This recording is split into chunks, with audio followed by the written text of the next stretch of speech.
J'aimerais, mes chers frères et sœurs, j'aimerais échanger avec vous sur la décision consacrant la hausse des prix de l'électricité pour certains usagers de la Sénélec. Je dis bien certains usagers, car sur les 1 151 053 clients de la Sénélec, les 54%, c'est-à-dire plus de 611 000 abonnés, constitués principalement par les foyers aux revenus les plus faibles, ne sont pas concernés par la hausse du prix de l'électricité. Ils paieront donc, à consommation égale, le même montant qu'avant. Ainsi, la hausse partielle du prix de l'électricité ne concernera que les consommateurs les plus aisés ainsi que les entreprises.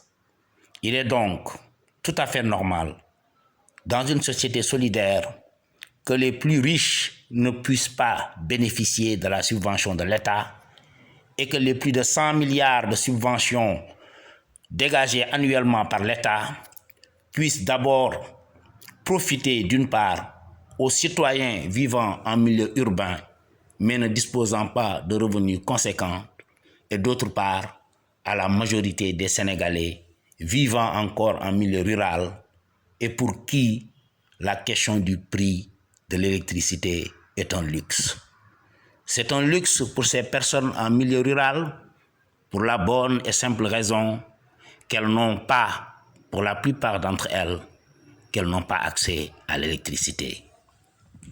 Le taux d'accès à l'électricité en milieu rural n'était, figurez-vous bien, chers amis, que de 29,5% en 2014, soit moins d'un Sénégalais sur 3 en milieu rural qui avait accès à l'électricité.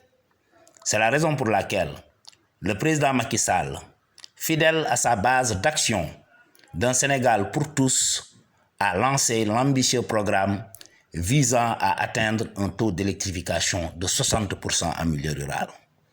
Ainsi, par des efforts multiples et soutenus, ce taux est passé en 2018 à plus de 43%, nous faisant gagner donc 14% en 4 ans seulement, soit le tiers de tout ce qui a été fait depuis plus de 50 ans.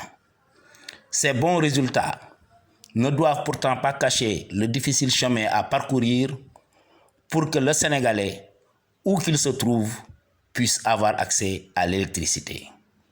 En effet, en 2017, le Sénégal comptait 15 256 346 habitants, dont 8 166 566 qui vivent dans le monde rural, soit plus de 53% de notre population. Saviez-vous, mes chers amis, que sur ce nombre, seuls 43% d'entre eux avaient accès à l'électricité en 2017. Ainsi, plus de 57% des Sénégalais vivant dans le monde rural n'ont pas accès à l'électricité, ce qui fait le nombre de 4 654 942 Sénégalaises et Sénégalais exclus de tout système d'accès à l'électricité. Ces citoyens ont des droits, les mêmes que ceux des villes. Parmi les droits, il y a celui d'accéder à l'électricité. Ces citoyens ne se posent pas la question de savoir si l'électricité est chère ou pas. Cette question, pour l'instant, est un luxe qu'elles ne peuvent se permettre pour la bonne et simple raison qu'elles n'ont pas encore accès à l'électricité. C'est la raison pour laquelle le président Macky Sall, fidèle donc à sa base d'action d'un Sénégal pour tous, a lancé l'ambitieuse initiative d'un accès universel à l'électricité à l'horizon 2025. Pour cela, des efforts colossaux en termes d'investissement seront déployés. Parmi ces efforts, il y a la réduction du train de vie de l'État, mais aussi une politique tarifaire plus juste de la part de la Sénélec, permettant ainsi à l'État du Sénégal, qui subventionne en moyenne chaque année la Sénélec à hauteur de 100 milliards de francs CFA, de consacrer une bonne partie de ses ressources pour garantir une stabilité des prix pour les consommateurs à faible revenu, tout en disposant de plus de possibilités permettant de financer l'électrification rurale.